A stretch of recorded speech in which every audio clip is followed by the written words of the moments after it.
Welcome to the Online Success Journey podcast, your opportunity to discover and learn from entrepreneurs like yourself.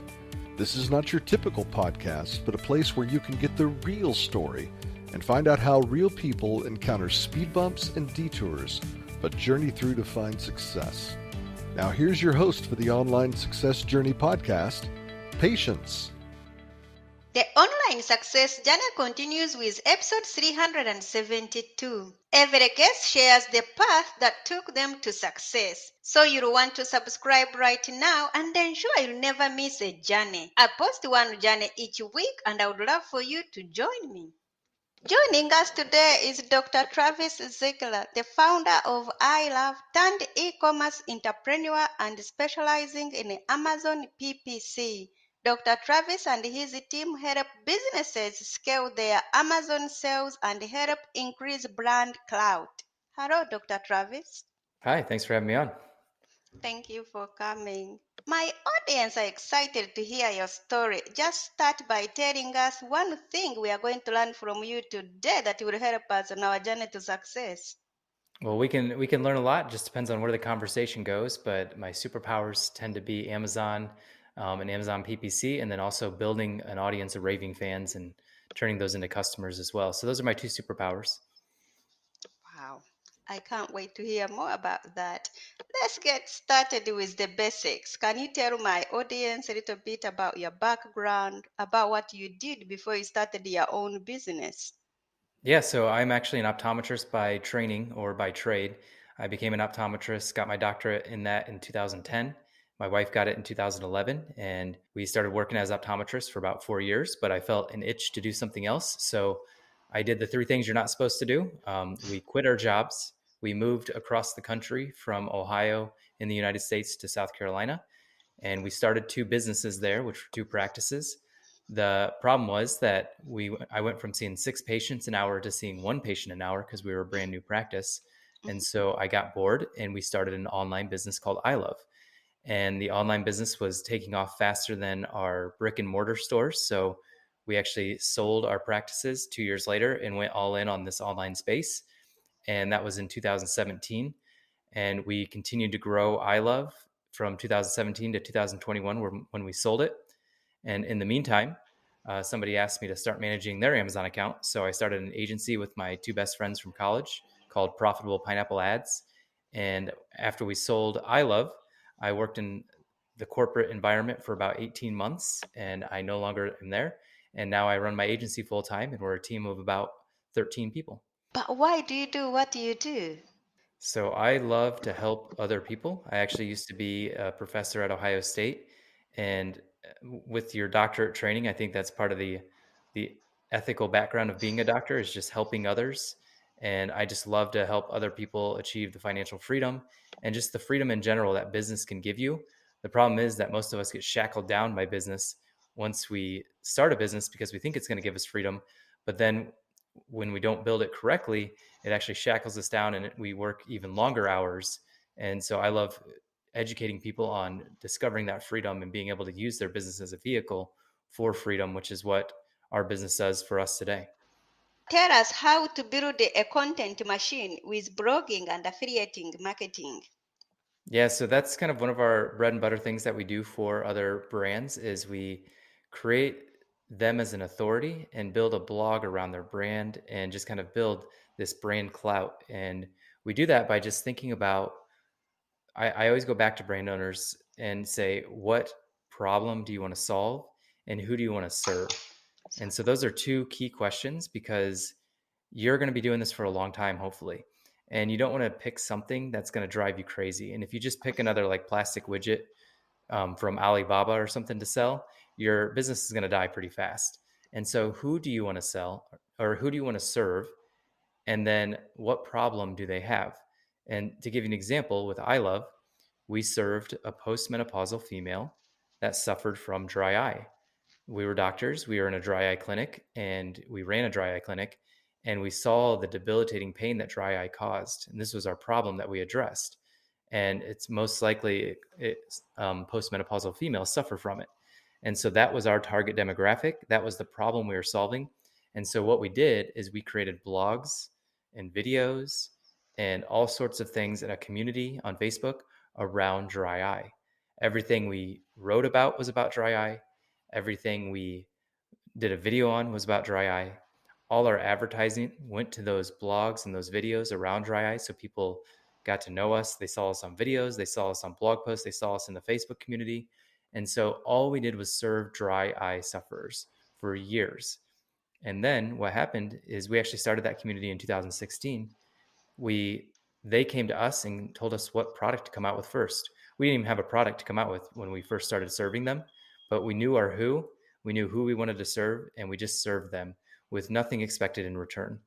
So what happened was 9 to 12 months later, one of our one of our patients or one of our people in our community said, "Hey, this product you recommended for me is now $300 a month. Can you make a better version of this?" So we found a manufacturer for this product, and we came out with our own version of it for $15. And so we got a ton of people to switch from that $300 a month product to our $15 a month product. And that's kind of how our dry eye brand was born. And then we just kept coming out with products that that person wanted us to come out with. All we did was we kept asking the person that we were serving, what products should we come out with next? That led to our full line of products, about 20 SKUs, and it helped us build a multi-million-dollar brand. And then we ended up selling it in 2021 and helped continue to grow it. And it's still continuing to grow today. Thank you for sharing. Let's put man aside. How do you know you are successful? I don't believe that success is defined by money, which a lot of people will define it by money. I believe success is defined by your legacy and the service that you provide for others. How are people going to remember you? If you're remembered for just having a lot of money, you're not going to be remembered.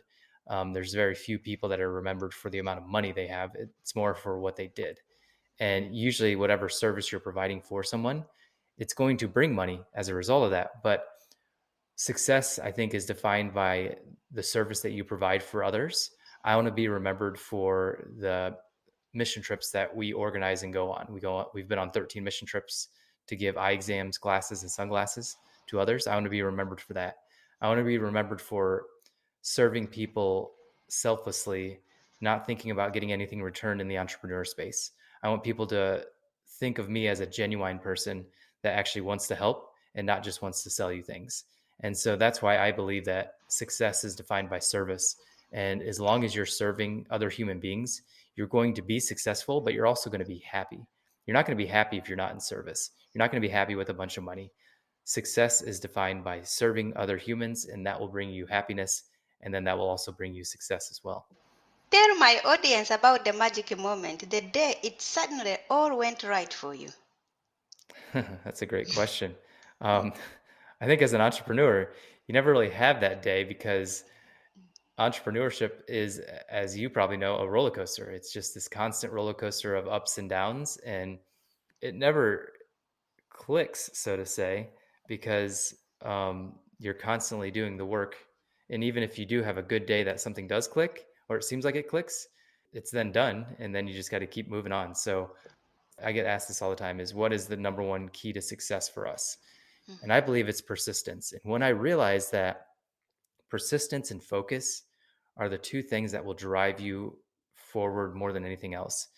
When you focus, that's going to bring, and you're persistent on that focus, that's going to bring you the most results. And so when I finally realized that, that was kind of when it all clicked. And so whenever I start to feel stressed out or overwhelmed, that's when I know I'm not focused enough.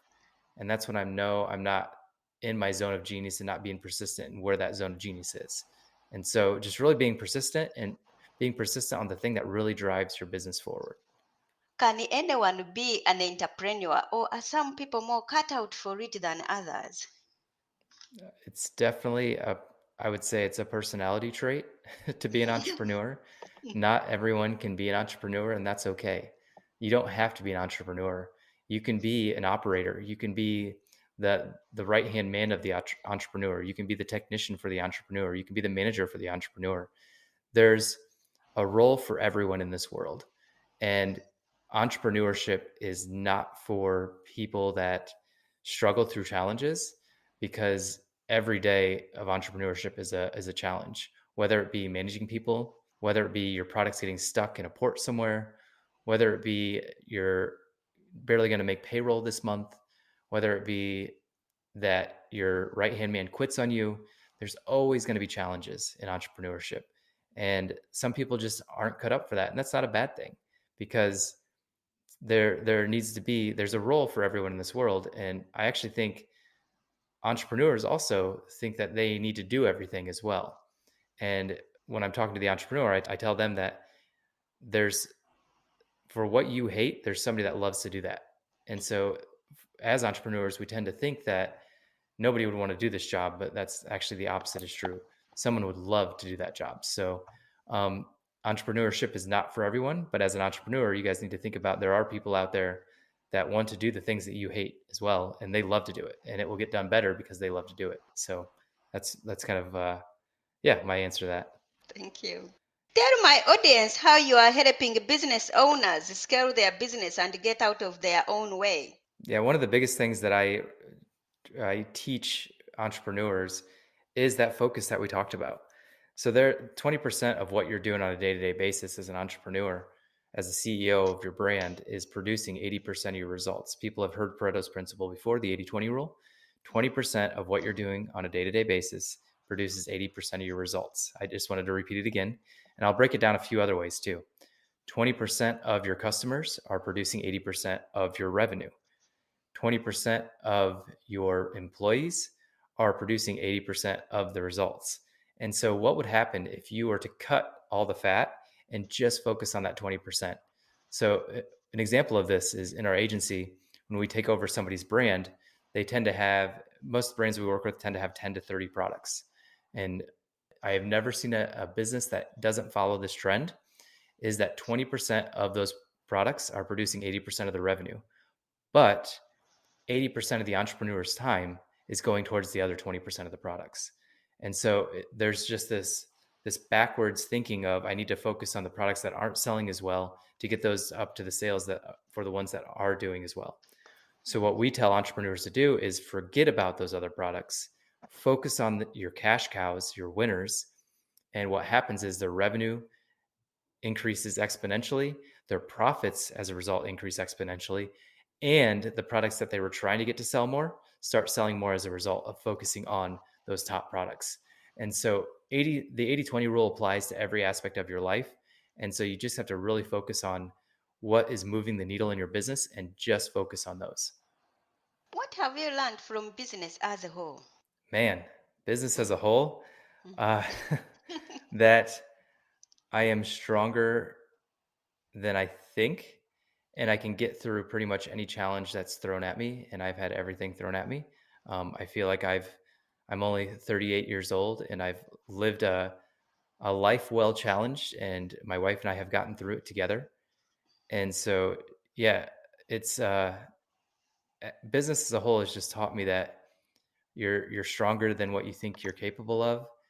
And if I would have gone back in 2015 and told myself what journey I was going to get put on, I probably wouldn't have thought I could get through it. But here I am. And so to the other entrepreneurs out there, it's going to be the hardest road you'll ever travel, and you will hit the most dramatic ups and the most dramatic downs, and you're stronger than you think.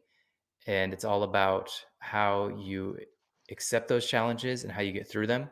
You can let them destroy you, you can let them define you, or you can let them strengthen you. And with every challenge, I've let them strengthen me. And what have I learned from it? I don't take a victim mentality like Tony Robbins always states that, what if life was happening for us and not to us?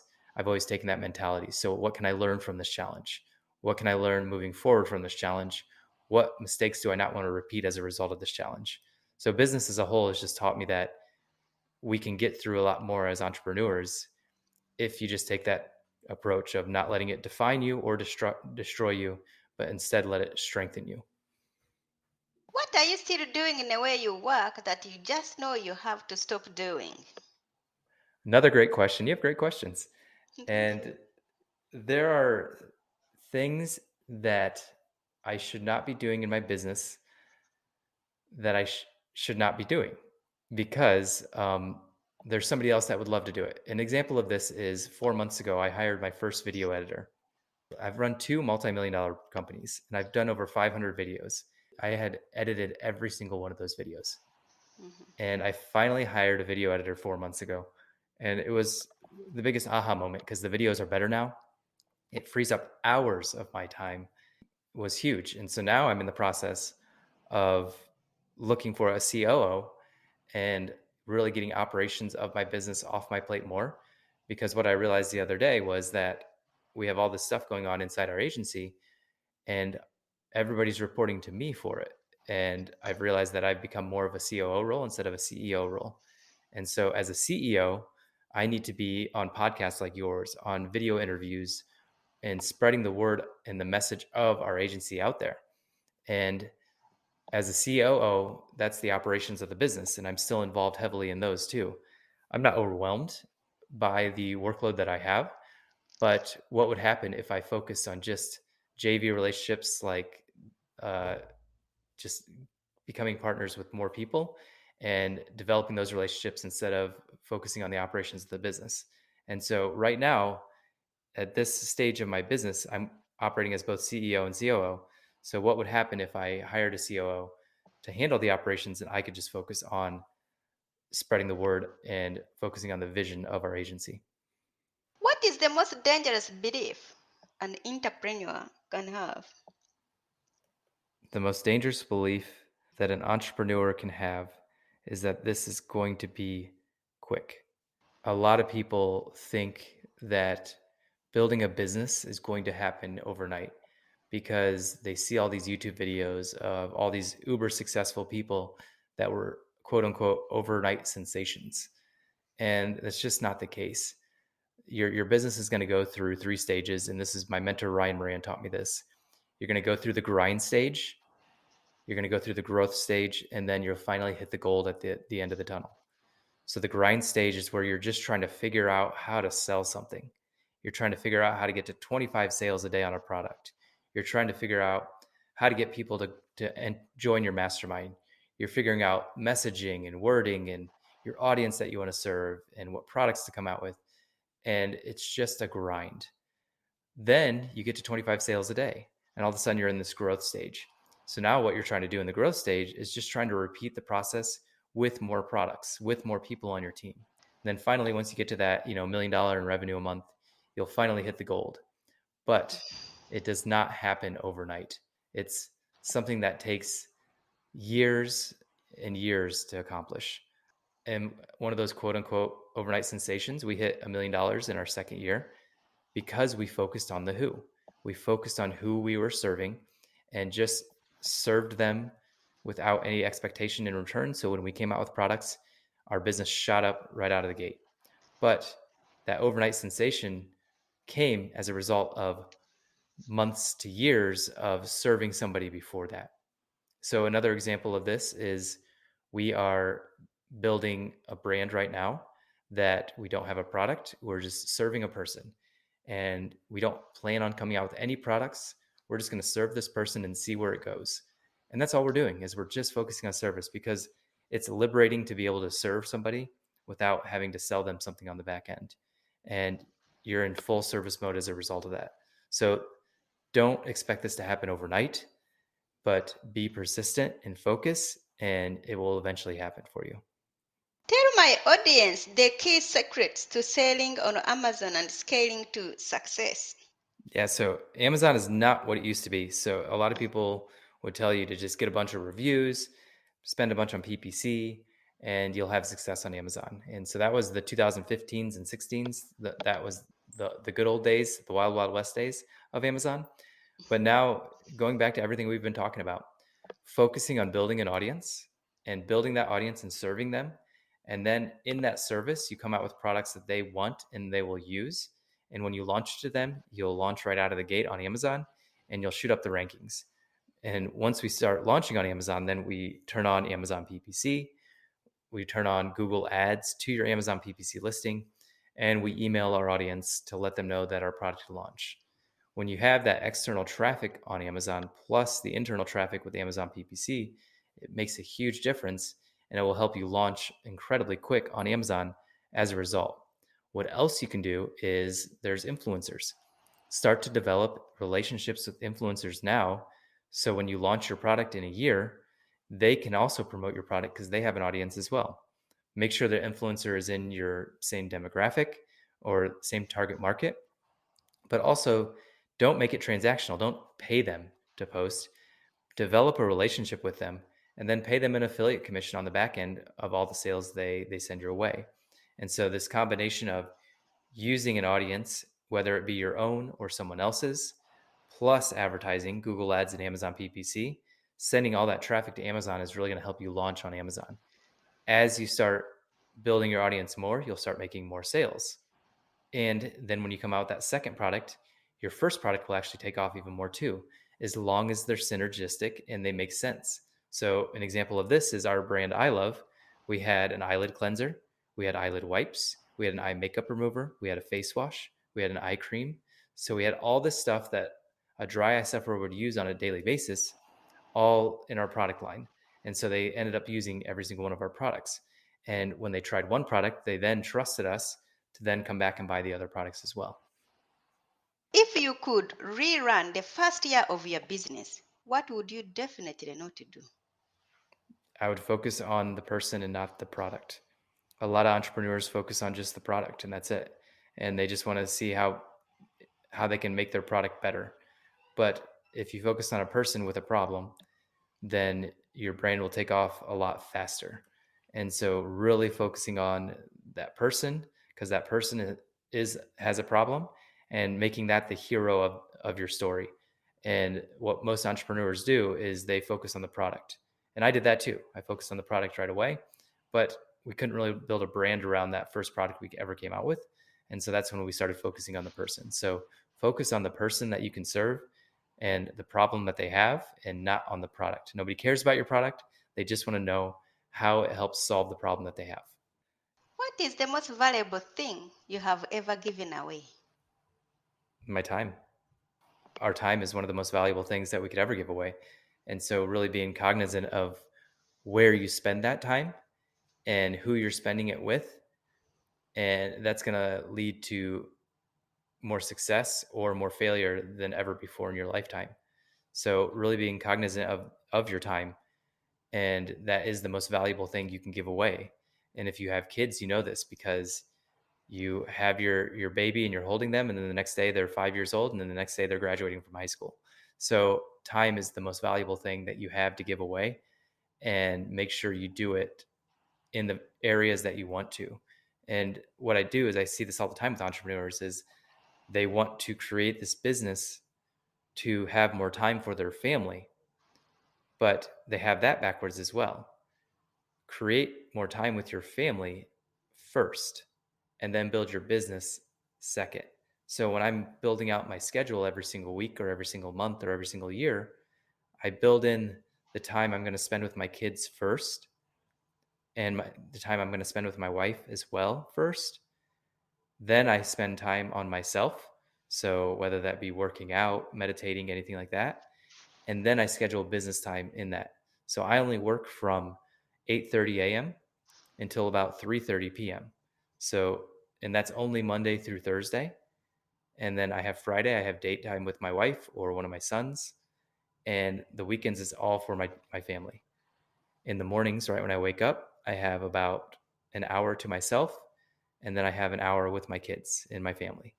So scheduling time for yourself and your family first, because that is why you started this in the first place. And then putting your business schedule around that is key because time is the most valuable thing you can give away. What is one thing that has contributed to your success? I've said it earlier in the podcast, but persistence. Persistence is the number one thing that you can do in this field. Persistence and serving. So if you can serve somebody on a persistent basis, meaning every day, day to day, serving that person, it will make the biggest difference. And it won't, like I said before, it will not come overnight. But if you continue to serve somebody persistently, your life will change. What grounds you? Yeah, my children I would say, because they don't know the success that you've had. They don't know anything about anything that you're doing. And so to you, they're just dad. And so they really bring you back to earth whenever you're puffing out your chest and your ego's getting big. Then you realize you have children still, and they bring you right back down to earth. When you're having a bad day, they love you no matter what. And so I really believe that my children and my wife tend to ground me quite a bit. In your business, do you have a mentor or a coach? I have many mentors and coaches. So Ryan Morena has been my mentor and coach since 2016. He's the owner of capitalism.com. Highly recommend all his programs that he has. I've been through all of them, and I've been with him, like I said, for 7 years, and we'll probably be together long term, or we'll be business partners in the future, probably on something. He's been my main mentor. And then I have a spiritual and mindset coach. He helps me with the vision of my company. He helps me with my spirituality. He helps me with my mindset. And then I have a operations coach.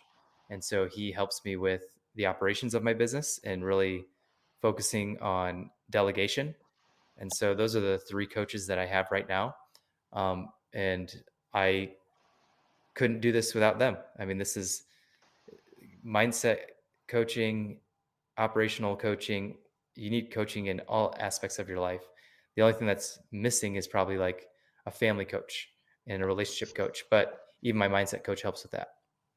What is the most valuable thing your mentors has told you? I remember this back in 2019 when I was overwhelmed and struggling, and we had about 5, 6 businesses at the time. He said, and we were doing the thing that I said earlier, the 80-20 rule. We had 2 businesses that were doing really well. One was doing over $3 million. The other one was doing about $500,000. And the other 3 businesses combined were doing like $10,000. And he says, why do you focus so much on these businesses that aren't really doing anything? And why don't you just focus on the cash cow and the other one that's doing things? So right then we quit the other 3 businesses and focused on the 2 big ones. And when we did that, the main business that was doing over 3 million a year grew by 20%, and we more than 10x our profit. And then the other one that was doing around 300 to 500,000 a year grew to over $1 million a year. And so that's the power of focus. And it was just from a couple little words that he said that he just gave me permission to quit the other businesses to focus on the ones that are actually working. So that was kind of one of the biggest aha moments that he gave me. Let's talk about your business. Tell us more about it and who can join it. Yeah, so our business right now is called Profitable Pineapple Ads Agency. We're at profitablepineapple.com. We mostly work with businesses that are around that $25,000 a month in revenue mark or higher. Typically, the business that works with us is anywhere between 1 and 15 million. That tends to be the sweet spot of where we work best. And what we do is we help you figure out how to take a product-based business and create a brand around it. Creating this brand to help give you the freedom that you came into this for. And when you create this brand and you serve this person, you then become happier as a result, but then you also become more successful because your business revenues increase, your profit increases. So we help brands and entrepreneurs figure that out for themselves. And you can do that with us, where you hire us as an agency, or you can do it where you do it, but we have a whole training course that kind of helps through that process. And it teaches you things like Amazon PPC, audience building, and just serving a person. And so profitablepineapple.com is where you can go apply to work with us, or you can learn more about our courses that we have. We have free courses. We have a free community as well. And you can find that all at profitablepineapple.com. And how can we connect with you? Yeah, at profitablepineapple.com, there's an apply button. Hit that application button, fill it out real quick. That comes directly to my email. So my email is drtravis at profitablepineapple.com, or you can fill out that application. Either one will get you straight to me. Thank you. There will be more from Dr. Travis in a moment. If you are listening to this on a podcasting platform and you're encouraged by Dr. Travis' journey, please go to our website at onlinesuccessjourney.com. In addition to the amazing free content, you can work direct with me. Check out my course, Success: How to Set Goals and Double Your Productivity, a course for achieving success in work and life, when you visit onlinesuccessjourney.com. The site has a ton of audio clips from hundreds of successful entrepreneur guests' journeys, all there to help you find the path to your own online success journey. Check it out. That's onlinesuccessjourney.com. Now, Dr. Travis, I would love for you to share more with my audience if you're up for it. Yeah, of course. Thank you. Do you watch movies or read books? I would say I read a lot more books than I watch movies. Tell us, what is your favorite book that has some relevance to being an entrepreneur? It's always hard to pick a favorite book, but I will go with one good book is Ready, Fire, Aim by Michael Masterson. Teaches you how to go from 0 to 1 million, 1 to 10 million, 10 million to 50 million, and 50 million on. So that's a really good book for whatever stage of business you're in. And then I love the book Profit First. It's all about the financials in your business, but you don't need to be an accountant or a nerd to figure that out. It's actually a good system to figure out how to make the profit of your business the main priority. If your business was down to its last $100, how would you invest it?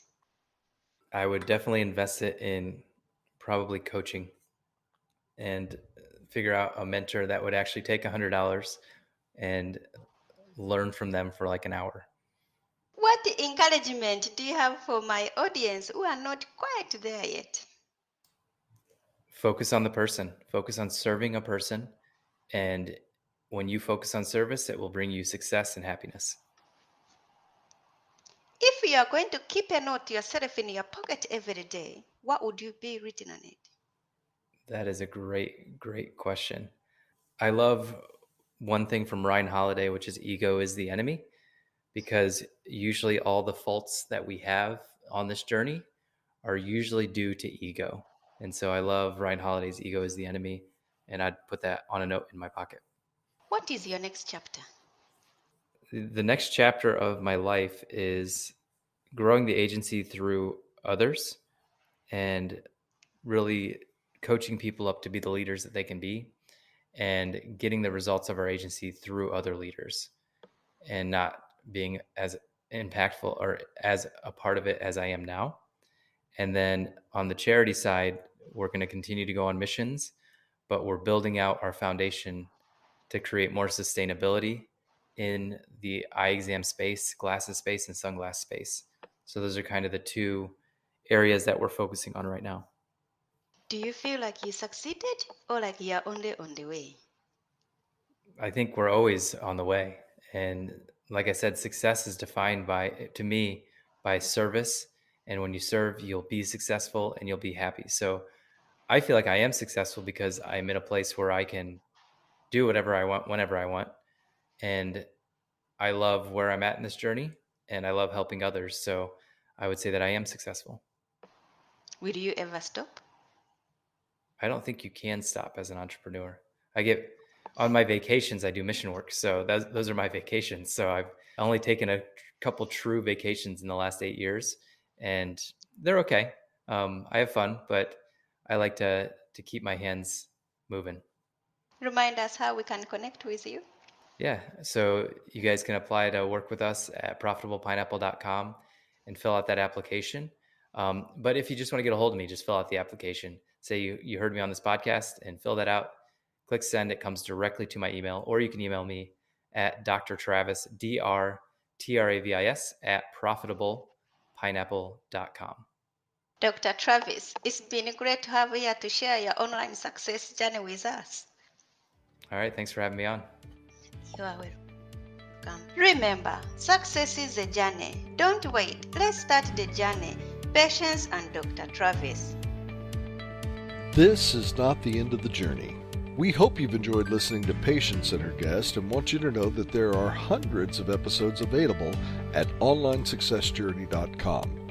Patience would like to thank you for listening to the podcast, and she has a free gift for you on her website, including an audio compilation of her guests' best tips, uplifting stories, and even a bit of fun.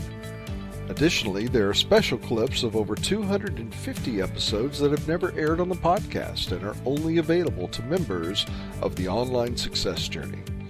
Check the website and click on Join Now to get free and instant access. Of course, you know that listening to the journeys of others helps us each chart our own path. So make sure you're subscribed on the favorite platform you have to be notified as each new interview is posted. There are so many ways to stay connected to the online success journey and listen in. And if you're enjoying the podcast, we appreciate your help in telling others. One of the best ways to share the benefit you get is to rate and review the podcast at Apple Podcasts and other sites. We appreciate your help and your willingness to share the journey. One last thing, if you're feeling a bit lost or overwhelmed on your own journey, Patience can help. Check out our coaching sessions on how to set goals and double your productivity while you're at the website. Working with Patience is a great way to get back on the right path. On behalf of Patience, and until next time, thanks once more for listening. It is our hope that this podcast will guide you on your own online success journey.